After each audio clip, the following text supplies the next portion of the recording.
The racing, the big one, the camping. It's all just bigger at Talladega.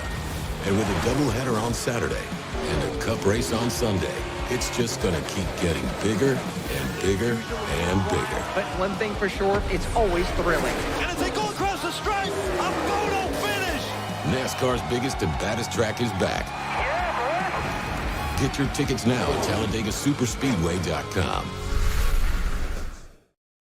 Roll Tide and welcome to this Thursday edition of Crimson Drive, driven by NASCAR. This is Roger Hoover, great to be with you from Tuscaloosa. Hope everyone's having a good week as we're excited for what could be ahead for Alabama, specifically on the hardwood coming up this weekend. We'll start to go through everything coming up on the show today, thanks to our friends at RJ Young. RJ Young is the official technology solutions provider of Crimson Drive. They sponsor our headlines. They've given us a smart board so we can go through everything coming up on the show today. First things first, we'll be hearing from the head coach of the Crimson Tide football team, Nick Saban. As spring practice opened on Monday. Today is pro day for the Crimson Tide, so a lot going on with football. And then we'll talk basketball with Chris Stewart, our play-by-play voice of the Alabama men's basketball team. Just before he made the trip to Louisville, he joined us earlier in the week to talk about what could be ahead for Alabama in the Sweet 16 and then hopefully over the weekend in the Elite 8. Then we'll talk to an SEC champion, Gabby Gladieux, the co-vault champion in the SEC this season. She's had a great freshman campaign for Alabama. We'll get all of her thoughts coming up, as well as thoughts that we had on Monday's edition of Hey Coach from Margo Geer, the head swimming and diving coach for Alabama. A couple of national championships for Coach Geer's team. We'll talk about that coming up in a moment. Going through our headlines, let's take a look at men's basketball. We know you're buzzing about this Crimson Tide basketball team. And for the Crimson Tide, started the tournament really well in Birmingham with wins over Texas A&M Corpus Christi in the first round, and then low scoring at first, but then the Crimson Tide pulled away against the Maryland Terrapins in the round of 32. Now it's time for the Sweet 16, and the opponent coming up on Friday will be San Diego State from Louisville, and tip-off is set for 5:30 Central. Our coverage on the radio will start at 4:30 tomorrow for Alabama against San Diego State, and then at some point Sunday with a win, Alabama would play in the program's just second Elite Eight, trying to get to the program's first ever Final Four. Honors keep rolling in for Brandon Miller. He was named the USBWA National Freshman of the Year. Tremendous season for him, and great to see him come back as well from the groin injury that he had over the weekend, first against Texas A&M, and then play really well after that. Good performance against Maryland. Looking at the baseball team, tough first weekend in SEC play against one of the best teams in the country, second-ranked Florida, as Alabama lost the first two games and then bounced back really well last Friday in the second game of a doubleheader, winning the final contest against the Gators. Kept up the winning ways on Tuesday at home against UAB in what turned out to be a run rule victory. 12-2 was the final score. Big home run by Drew Williamson helped break it open for Alabama. Now this weekend, the Crimson Tide hosting the Kentucky Wildcats, a good baseball team that just swept Mississippi State in Lexington. It'll be Alabama against Kentucky Friday through Sunday, and then next Tuesday, it'll be the Crimson Tide making the trip to North Alabama, going to Huntsville to take on Middle Tennessee at the home ballpark of the Rocket City Trash Pandas, AA affiliate of the LA Angels.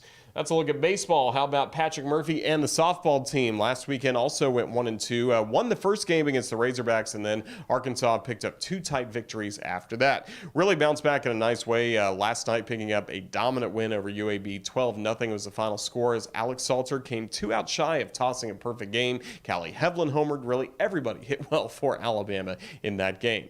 Crimson Tide right now ranked 15th in the nation, taking on a top 5 opponent this weekend in Tennessee, a team that is off to a 6-0 start in SEC play. That'll be a fired-up weekend between Alabama and Tennessee coming up in Knoxville over these next few days. And final notes on Crimson Tide athletics. The gymnastics team finished second at the SEC Championships. A great performance, falling just to the Florida Gators. But considering Alabama is really fourth of all the teams coming into that evening session, did very, very well. And a lot of that thanks to Gabby Gladieux, the SEC co-vault champion. You'll hear from her in just a few, talking about her performance and what's coming up for the Crimson Tide, as Alabama will be headed to Norman, Oklahoma next week for the NCAA Norman Regional. Then, as I mentioned, football spring practice begins. We'll be hearing first things first from Coach Saban, and also today is Pro Day. We'll have some coverage of that coming up next week as well. Also got to give a big shout out as well to the men's golf team. Won a great competition earlier this week. I have my Swinging Elephant golf polo on thanks to the Swinging Elephant Club. They won at the Linger Longer Invitationals. So roll tide and enjoy the milkshake to all the Crimson Tide golfers for a great performance there.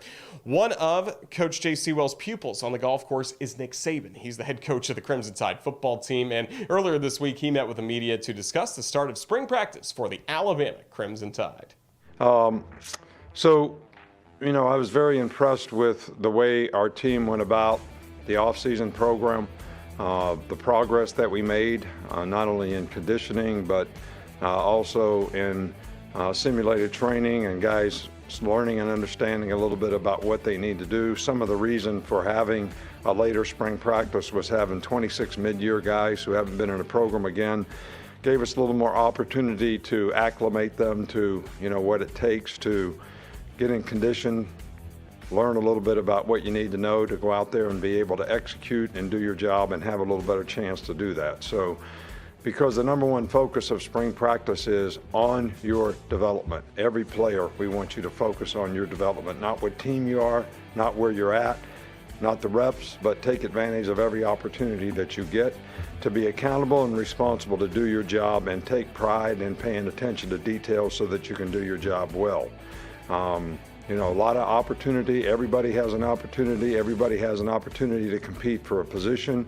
You guys love depth charts. We don't really have a depth chart right now. So, and we want to give everybody reps and everybody a chance to show what they can do and see how each and every individual might be able to contribute to the team, next year.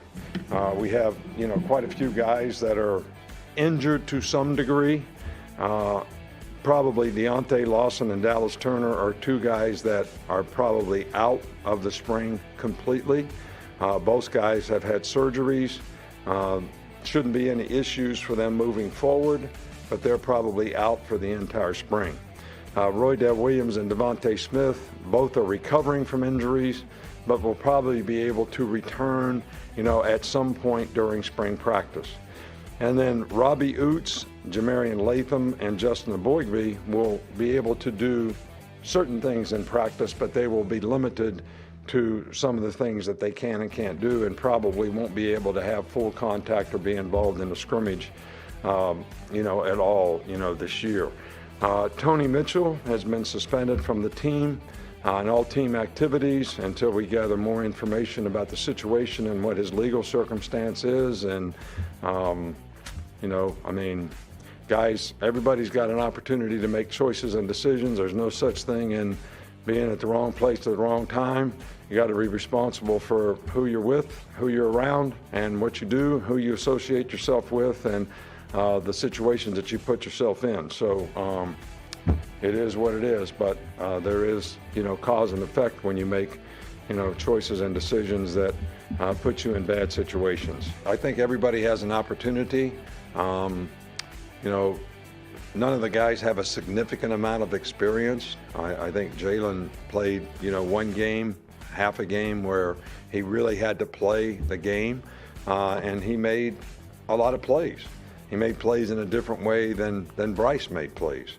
Ty, who made significant progress throughout the year but never really had much of an opportunity to play in critical situations in a game, is also someone that we think has developed and made a lot of improvement and has a lot of potential to be a pretty good player. And then we got two young freshmen that, they probably have a long way to go, but they're eager to learn, and they're eager to try to improve and get a better understanding of what we need to do. But development at that position is really going to be a critical thing for our team this year, because I like the players that we have around them. I like the players that we have in the offensive line. I think we have some bigger, more physical players. I think they obviously don't have as much experience, but I like the attitude. I like their temperament. I like their toughness. And I think the number one thing is we got to create some depth, at that position. We probably lost more players than we gained, even though the players that we gained, we're excited about how they can contribute and what their future might be. So we probably need to add a little depth at that position.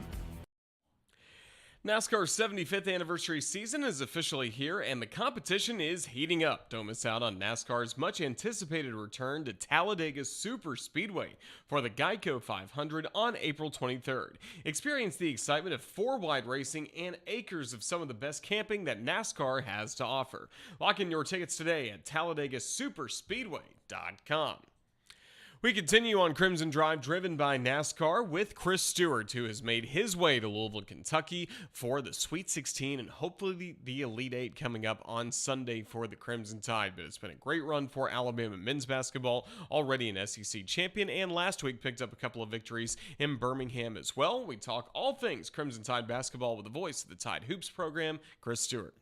Chris, roll tide. It's been a few weeks since we've had you on, but in between, there have been some really good wins for this Alabama basketball team. How's everything going?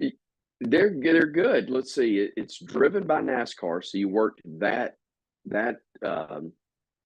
vernacular in. There was one other that you said gearing up, so there's another one. I'll stick with the theme, and I'll tell you, life in the fast lane right now, baby, is the Tide has made it to the Sweet 16 after two really, really good wins. You know, the A&M Corpus Christi, you're just trying not to make history like Purdue did and become only the second one to lose to a 16. Bama didn't play perfect, but played well. Never had that game in question at any point, or the outcome in question. And then I thought the win against Maryland was really good for two reasons. Number one, you beat a very good team, obviously, in advance. So I guess three reasons. But I think the fact that they did it so well on the defensive end, made some shots, but did such a good job on the defensive end in the second half of that game especially, that allowed you to not be spectacular offensively and still win one going away down the stretch. Really was good to see. And we've talked before about the depth of this Alabama basketball team. And it really seems like, Chris, we saw it in the SEC tournament. We saw it once again in the first two rounds of the NCAA tournament. This team can play so many different ways, and there are so many different players on this roster that can have an impact.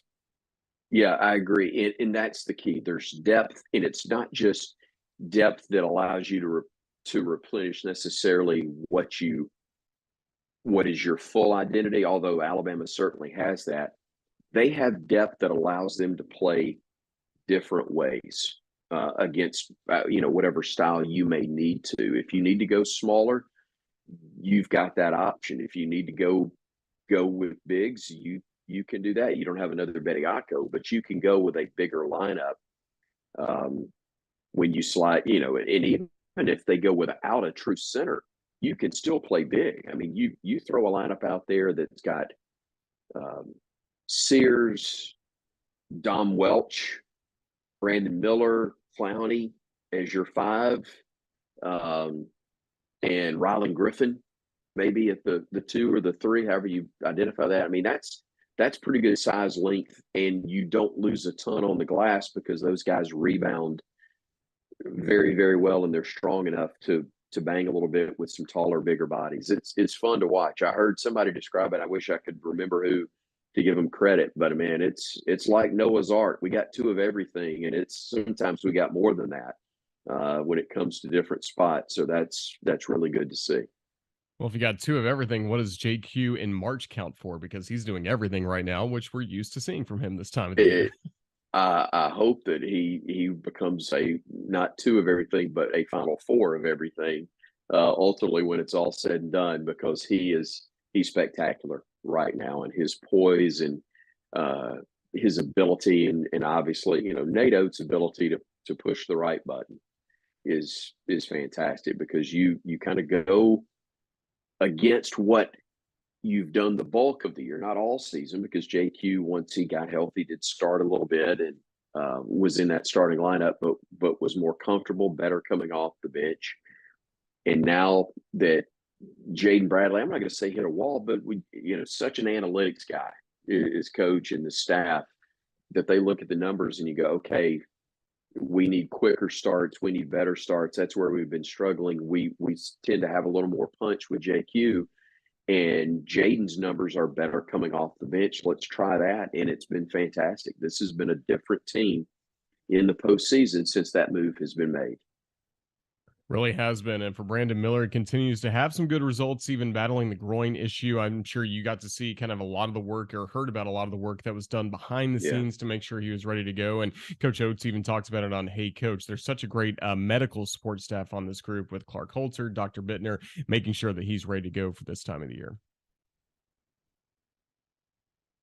Yeah, totally agree with you, Roger. And you're right. All those individuals you mentioned, but the trust factor the players have, truly day in and day out with Clark, is major. They know that he's got their best interest at heart.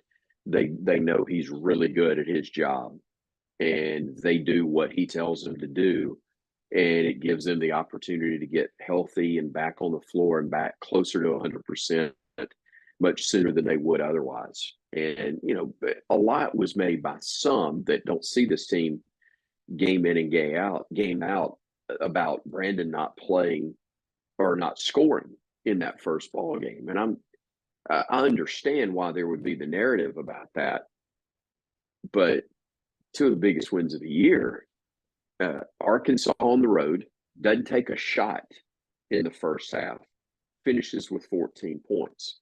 The win at Houston, the biggest win of the year and probably the best win in the country this year. The comeback win at Houston when you're down 17.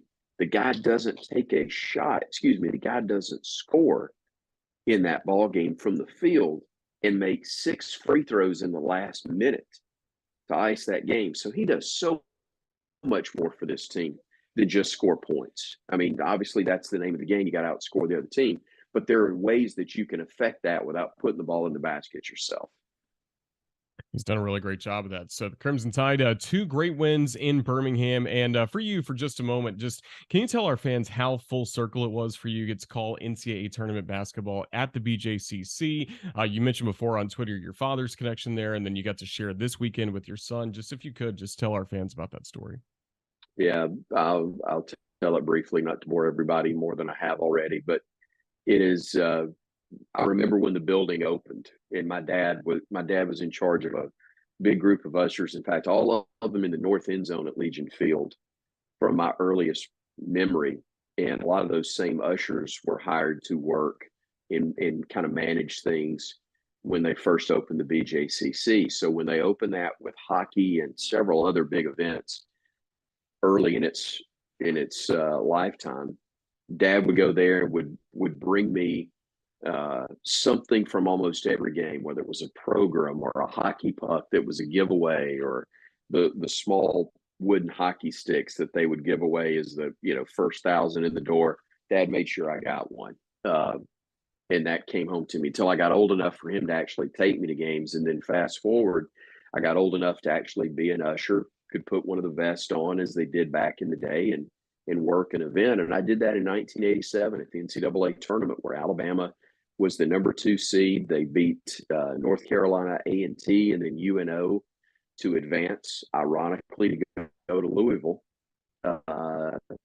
and play. Unfortunately, Rick Pitino's Providence team and Billy Donovan and Delray Brooks had lost that one. But in that building, in that time, I'm 17 years old, and I get to be in there and be there with my dad, which means so much more now than it did, frankly, at the moment. But just to be in there and to be able to see Alabama up close in that event. And then, my son went with me, who's 17, and, got to introduce him or let him introduce himself to Jim Nance and some of the other people that I've been friends with in our business for a long time. It was special to have him there and under the same roof and experience that. It was really, really special. Very nice moment over this past weekend, and hopefully some really good moments coming up this weekend in Louisville. Just if you could, tell us what you've learned so far about the San Diego State team and what it's going to need to happen on Friday to get a win. Yeah, hopefully we're going to win, and Clark will be busy on Saturday, I'm afraid, with the ice packs, because they're physical, they're tough. It's why the schedule that Nate played this year was so vitally important, because we've seen so many different styles, even the ones we haven't been overly successful with, the more physical teams. But I think we've gotten better in that regard. I think you learned from it. And now when you say, hey, this is going to be very similar to Tennessee, to UConn, to a few other teams we've seen, that Maryland even, they'll want to get into you and make it very tough, make life very tough for you on both ends. You're not having to wonder what that's going to look like. You know exactly how that looks and feels, and so they'll be prepared and ready to go. And they're talented, they're good. You don't get to this stage if you're not. But I still don't think they're better than Alabama. And the hope is the Tide will play like we've seen them play in 31 games this year, and get it done once again and get victory number 32. Certainly what we're hoping for. Well, Chris, have so much fun coming up this weekend in Louisville, and thank you so much for your time today here on Crimson Drive, driven by NASCAR. All the best. Hope for some very memorable calls coming up this weekend, but roll Tide. Roll Tide. Thank you, buddy. The racing, the big one, the camping. It's all just bigger at Talladega. One thing for sure, it's always thrilling. NASCAR's biggest and baddest track is back. Get your tickets now at TalladegaSuperspeedway.com. Great chat with Chris Stewart. Hope everyone can listen to him along with Brian Passing and Tom Stipe. Call all the action from Louisville for the Sweet 16 on Friday. Again, airtime will be at 4:30 coming up tomorrow, then hopefully at some point on Sunday in the Elite Eight. One gymnast we know is elite is Gabby Gladieux. The freshman put together a tremendous first year for the Crimson Tide, including last week at the SEC Championships, where she was the co-vault champion in the SEC. So already Gabby Gladieux's time in the Crimson off to a great start. And for the first time this year, she joins us on Crimson Drive. Gabby, roll Tide. It's been a great freshman year for you. How's everything going in Tuscaloosa? Oh, it's been amazing. I love it here, and I wouldn't rather be anywhere else. Well, you've done a great job for the Crimson Tide. Let's go back to, first of all, when you started to become a fan of Alabama. I read that you wanted to be an Alabama gymnast since you were young. Just what was that spark for you in the Crimson Tide? I think I was about 11 years old, and I was invited to a camp here. And the minute I stepped on campus, I thought to myself, it would be pretty cool if I was able to come here and compete. And ever since then, that's been my number one goal. And for you, getting to experience it and coming here to Tuscaloosa, what was it like those first few weeks and months on campus, getting to live out your dream being an Alabama gymnast? It was definitely surreal. You know, every minute you wake up, you're like, is this actually happening? You know, because I wanted it for so long. But the more and more I spent time here, and, you know, I met the team and the coaches, and I was just immersed in this environment, I realized that this is where I was meant to be. And you come in as well during a coaching change as Ashley Johnston comes in. What did you like about her from the start and the program she was trying to establish here? Well, I knew her for a lot longer than some of the girls here, just because she actually recruited me from Auburn. So her and I had a previous relationship, but I love her as a coach. I love her as a person, and we couldn't be in better hands. What was the transition like to collegiate gymnastics those first few meets for you? It was definitely different because JO is very individual, and there's definitely not, 10,000 people watching you, and you're not on TV. So that was something, I had to get used to. But I love competition, and I love the adrenaline, and it was exciting, to say the least. And how about some of the home environments we got to have at Coleman Coliseum, whether the Auburn meet, the LSU meet? There was so much excitement in the building. Did that really translate to the floor as well? Did you feel it there? Oh, absolutely. Like, the fans are the biggest part for us because we feel that energy and we feed off it. And that's, I don't want to say that's like how we perform, but we use that, to perform. And so it was pretty cool. And speaking of Coleman, the last time we got to see you at Coleman Coliseum, it was senior night against Boise State. Just what have these seniors meant to you as you make your transition from high school to college?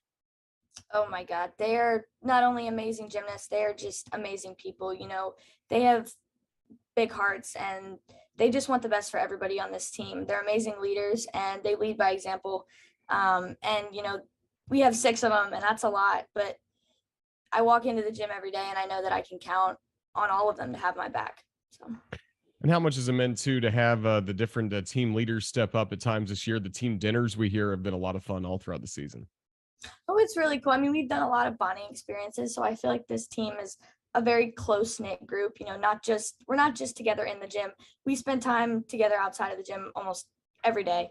And, it's a testament to how much, we care and we love each other and how close we are. And I'm sure that translates as well to spike ball. We hear you're the best spike ball player on the team. Is that correct? Well, I don't want to say that, but I would say that, I'm definitely pretty good. Well, we've certainly heard that. And again, for the Crimson Tide this past week in Duluth, Georgia, the SEC Championship. So what was it like to compete in an event like that? You obviously had great results in the vault. Yeah, so I remember talking to, I think it was Ashley or Justin before the meet, and I told them, I said, it's funny because a year ago I was watching this on TV and now I'm competing in it. And, Ashley just looked at me and said, soak up every moment. And that's exactly what I did. Before each event, I looked up and I looked around and I took a deep breath and I was like, enjoy it, embrace it, because this only comes around every so often. And it was, I can say it was an experience of a lifetime. And you had the performance of a lifetime, getting a perfect score. It was a 9.950. Can you explain to our fans who maybe think of a perfect score only as a perfect 10, what went into your vault routine and what made it a perfect routine?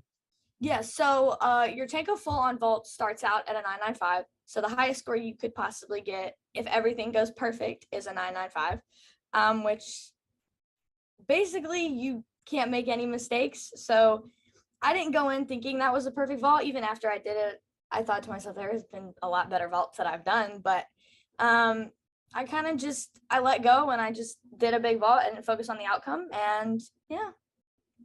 What's your mindset when you're getting ready for something like that, specifically like in an SEC championship event when you only get really one shot to do it? What are you thinking in those final moments before you start your run? Just to go big and trust my training. The amount of times I've done it in the gym, the amount of times I've done it at a meet this season, just to let go and do me. Well, you've certainly done that, even on the floor exercise as well. So many 9.9s recently. What's led to success on the floor for you? I think the same thing, just trusting my training and knowing that I've got 18 people that have my back. And I love floor. Competing floor, it's so exciting because you just get to perform in front of an audience. And I think that's why it's probably my favorite event. But yeah, I mean, that's really it. I just show it off, and showcasing your hard work is really rewarding. So. You have a favorite floor routine from one of your teammates? Any of the favorite music or anything that gets the crowd going you've liked from your teammates? I've got to say Makari's routine definitely gets the crowd's energy up. And, Sweet Home Alabama, Lily Hudson's routine, that's always a hit. It really is. So that's been special to see at Coleman Coliseum and in the SECs. But now it's time for the NCAA regionals coming up in Norman, Oklahoma. Just how fired up are you for next week and what could be ahead for this team? Oh, we're so excited. I'm so ready. We've done great things this season, but we have so much more left in the tank, and I can't wait to see where we go from here. What's going to be most important in training, getting ready for next week? I think it's focusing on the little things, like not even the tenths, the half tenths, and gaining those back, and just seeing, how we can go from, a 9.9 to a 9.95. And I think that's really important in postseason because it gets down to the half tenths, the quarter tenths that matter. Well, you mentioned you grew up wanting to be an Alabama gymnast and cheering on the Crimson Tide. Now you've gotten to do that as a freshman this season. What have the fans meant to you? We talked about the great home atmosphere at Coleman, but just some of your interactions with Alabama fans. What's that been like over this past year? Oh, it means everything. The fans are a big reason of why we do this. And, it's especially the little kids, like after a meet, they come up to me and they ask for a picture, they ask for my autograph. And it's really humbling to know that, little girls look up to you and they aspire to be like you. And that's a big reason of why, I keep doing this every day. Well, you're doing great things for Alabama, the SEC co-vault champion, Gabby Gladieux. Just thank you so much for your time joining us on Crimson Drive. Best of luck coming up in Norman at the NCAA Regionals. Roll Tide. Thank you. Roll Tide. Congratulations to Gabby Gladieux. We'll be cheering her on coming up next week for the Crimson Tide in the NCAA Regionals in Norman, Oklahoma. It's championship time as well for swimming and diving. We just saw the women's team compete in Knoxville last week. The women's championships, the men's championship run has already started in Minnesota, so a great time to visit with Margo Geer, the swimming and diving head coach for the University of Alabama. She joined us on Hey Coach earlier in the week on Monday. We wanted to play back some great moments from that conversation because there's a lot of wins to talk about, including a pair of national championships to talk about for Alabama, and we like that a lot here in Tuscaloosa. So we take a look back to Hey Coach from Monday night and our conversation with Margo Geer. And Margo, Roll Tide. It's an exciting time of the year for you guys. Thank you so much for joining us. How's everything going? Roll Tide, Roger. It's awesome. We had a great week last week, and yeah, quick travel from Knoxville over to Minnesota and getting ready for the men now this week. So excited for a good week ahead. Well, as we start our conversation on Alabama swimming and diving, if you could, just in your own words, just talk us through the journey that your teams have been on so far this season. Yeah, so this season started out in September. So the fall, a lot of different dual meets, headed into a midseason invite, and team did really well there. Just really trying to create some momentum for the second half of the season. And so for us, moving into January, February, SEC championships is a huge meet for us. Had a really strong performance on the women's side. Men's side left there, felt like we missed a couple opportunities, and so knew that going into March, we really wanted to make the most of NCAAs. And so, yeah, for the women's side and the men's side, we're kind of at this spot now where kind of laying it all out there and seeing what we have. And it's been an exciting time, but also just really want to make the most of it. I think that's been our message, and have the most fun that we possibly can. Certainly a lot of fun in Knoxville for your women's team competing at the NCAA championships. Who were some of the standout performers from what we saw in Knoxville?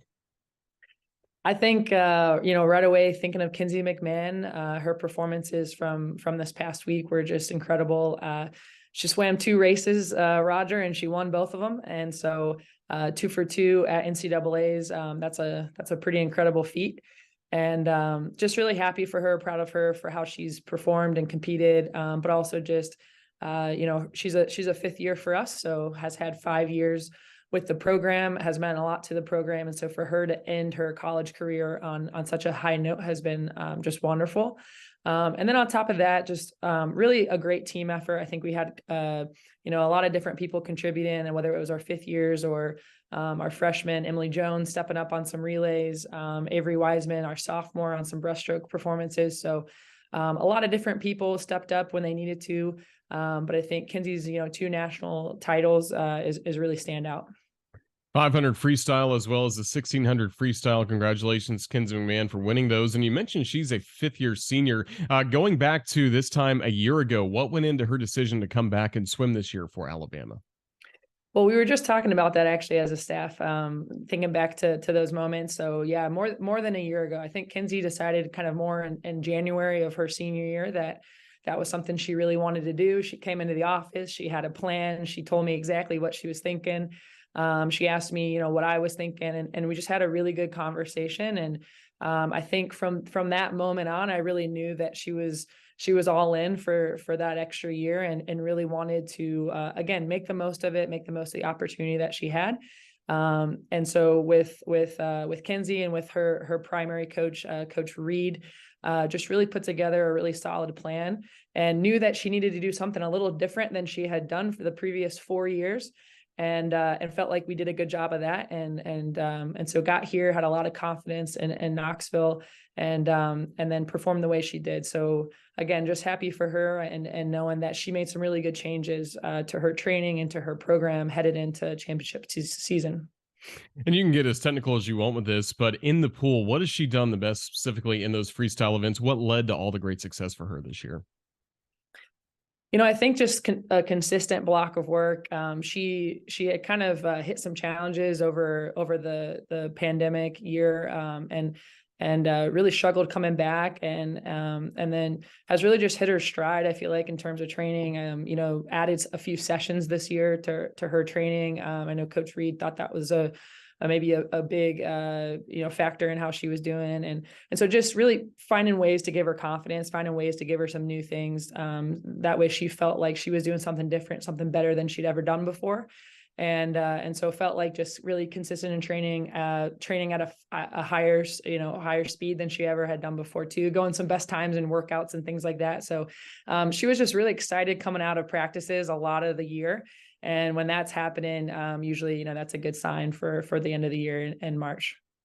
What was the celebration like from her teammates and the staff for all the great work she did in Knoxville? Well, if you hear my voice, it's we were laughing because those are the longer races, right? And so we were yelling for a while, and our staff was just very excited for her. There's been a lot of people a part of that. That's not just one coach or one teammate, that's the whole program behind her. That's the people that she's been on the team with for 5 years that have helped her get there. So there's a lot of people involved in that moment. And so I think it's just a lot of emotions. It's very special. and just, yeah, a lot of screaming and yelling and hugging. I think the girls were very excited for her, and it was great. Her family was there also, so everyone was a part of that. Back to the NCAA championships for the women's team, and we just spoke about the great success of Kinsey McMahon, but also Ryan White's had a podium finish in the 100 backstroke. What'd you see from her in Knoxville? Yeah, Ryan, again, someone who's just meant a lot to the program, has been here for 5 years as well.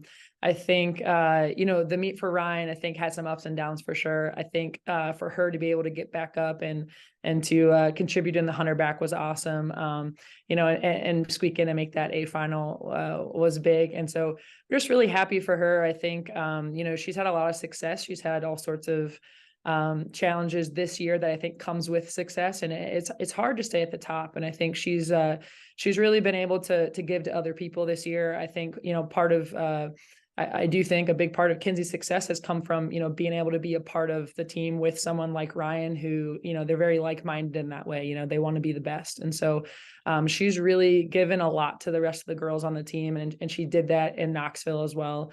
Was really a supportive teammate this past week, and just really love that about her. Have you really enjoyed the leadership aspects of some of the senior swimmers like Ryan White, Kinsey McMahon for these younger swimmers that were competing?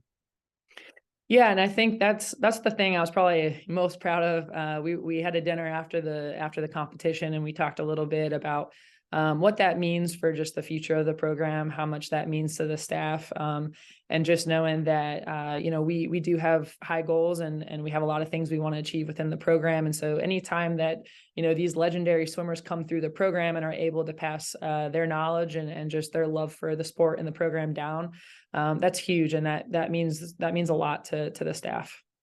Well, great success for Ryan White there, as well as part of the 200 medley relay. What led to success there for the Crimson Tide in that event? Yeah, I think our relays have been an exciting part of our team this whole year. SEC championships had some great relays. Going into NCAA's, knowing that we were up against some of the best, and really wanted to compete and do a nice job. So with Ryan, we had Avery Wiseman, we had Emily Jones, and then we had Kalia on the end there.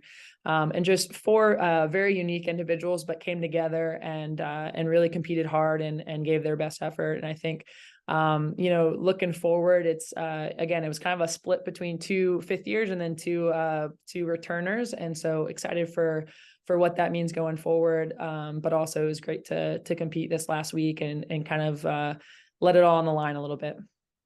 Really good to see that. And speaking of Kalia, who was finally in that medley relay, she also got some great recognition earlier today as an academic All-American, a 4.0 GPA for her in hospitality management. You got to be really proud of the success she's having in the classroom as well as in the pool. Absolutely, Roger. That means a lot to all of us. I think, again, I touched on this earlier, but there's a lot of people part of this process. Our academic advisor, Stephanie Godfrey, is wonderful as well. And so I know she'd be smiling hearing that too. But yeah, Kalia is just, she's wonderful. She's very bright. She's very smart. She works hard. And that really translates in all the different areas of her life. And so I know for a fact she's going to be successful down the road. But yeah, very proud of her in the way, again, that she's just been able to manage her time, her energy in this fifth year for us, and doing it at the highest level, not just in the pool, but also in the classroom. Of course, NCAA championships really exciting, a great way to close out the season, but I know it must be bittersweet as well, knowing this is the final time that some of these seniors get to compete for the Crimson Tide. Just what does this senior class mean to you? I mean, this senior class, they left their mark. That's what we talked about. They really left their mark on the program. They've meant so much. They've given a lot. They've given a lot when through some ups and some downs. There's been a lot to these past couple years for the program, and so for them to continue to rep the A and do it at the highest level, just super proud of them. And again, I have no doubt that they're all going to go on and be very successful in what they do next.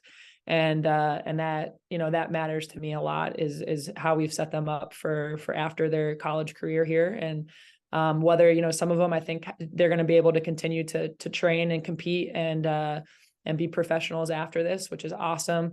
But then knowing that whatever they take on afterwards, they've got the skill set to be great and to be successful. Getting ready for the men's NCAA championships, what can our fans look forward to for the Crimson Tide? Well, Roger, we've got an exciting week ahead.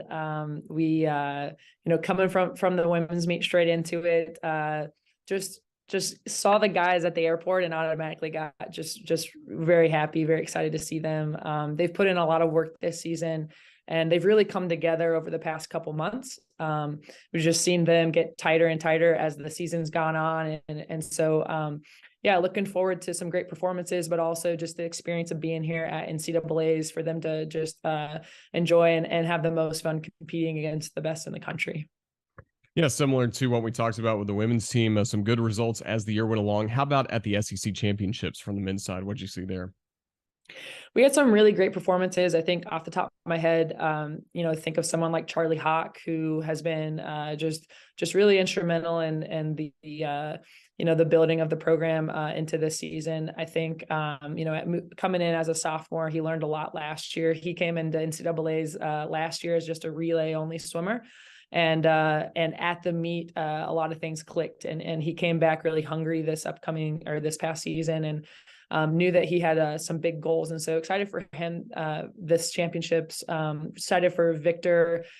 He's our transfer from University of Southern California. He's come to Alabama as a graduate student, and is ranked very high in the mile. So excited for some fast distance swimming. And then probably, most excited for Matt Meeke, a senior, Derek Moss, another senior on our team, who's meant a lot to us. And then our relays are going to be very exciting, looking to score some points there and see how much we can move up and how much better we can be than SECs. Well, speaking of Derek Moss, what a year he's put together, the SEC Scholar Athlete of the Year in swimming and diving. What has he done off or away from the pool and in the classroom that's allowed him to have so much success? Derek is honestly when I think of just student athlete, he really is. He's the model student athlete for the sport. He's always doing something outside, whether it's within the community or just volunteering his time, doing all sorts of things. They're putting together the SAC awards for the athletic department here. I know he was meeting on that like the week right before we left for NCAA. So he cares a lot about it, so many different things, and is a very passionate individual. And so that's I think that's infectious. I think that helps our program because it just shows kids, all the different ways that you can contribute, not just in the pool, but outside. And just a great guy. Excited for him to be a senior this year. Makes me smile because I just know that he's got a good week ahead, and he's been working hard this year. Certainly has. And how about Mateo? What could be coming up for him? Yeah, Matteo Michelli. So sophomore for the program, the youngster that's making his way. His this will be his first NCAA's, and so excited for him. Last year he had a great year, but really wanted to make some progress this year, and so he absolutely did. The 200 fly at SECs was awesome. For him to put together a swim that made the meet was just really great for him, and so he's been stepping up on our relays too, and that's been awesome. And so just looking for him to continue to learn a lot, for him to continue to compete and know that he deserves to be here, I think is huge. But yeah, really excited for Mateo. Well, of course, as you continue in your time at Alabama, what do you hope is next for this program? Obviously, it seems like you took some really good steps forward this year, but how do you continue building on the success you've had this season? I think, again, like we've had some really great leadership the past couple years. And so for the ability for our returners to really pick up on a lot of that, but also continue to just push forward and pave the way. I think recruiting is obviously a huge part of this whole thing, making sure the right people are coming onto campus, are at the pool every day, and making sure that that the goals and the expectations are clear. I think we have a lot of fun doing what we do. We enjoy what we do. And so I think, the fast swimming kind of comes with that. And so not worrying too much about the outcome, but more just the environment we're creating, continue to heighten that, to raise our standards, to be competitive. But at the end of the day, just to have a great experience and to represent Alabama the best way that we can. And your student athletes have really done that, supporting so many other sports on campus. What has it meant to you to have other sports come to the pool and really support Alabama during some home meets this year? I know they keep up with you on social media as well. You get a lot of support, not only from Alabama student athletes, but coaches and fans as well. Absolutely. And that's really what makes Alabama athletics so special. It's the community, it's the support that we give one another. And I like to believe our team does that for other sports. I think they do. I think they do a really great job. And then I just think it's just a mutual benefit when everyone can be there for each other. And I think Greg does a great job of that, just from the top of the top. And then the head coaches, we really do. We connect with one another. We're trying to find out what each person's doing and just trying to find ways to get better. And I think that's what's awesome, is that everyone's so open and shares a lot. And that trickles down to our student athletes. And so that's what makes Alabama special. It's a championship school. It's a place that people want to come to be the best. And I think, that's infectious, and people feel that. And when you feel that every day, that's when special stuff happens. Well, we're hoping for a lot of special stuff coming up in Minnesota for the men's championships in the NCAAs. Congratulations on a great run in Knoxville at the women's NCAA championships. And Coach Geer, just thank you so much for joining us tonight. Everybody is rooting for you and hoping for some very good things to come. But thank you for your time. Roll Tide. Thanks, Roger. Roll Tide.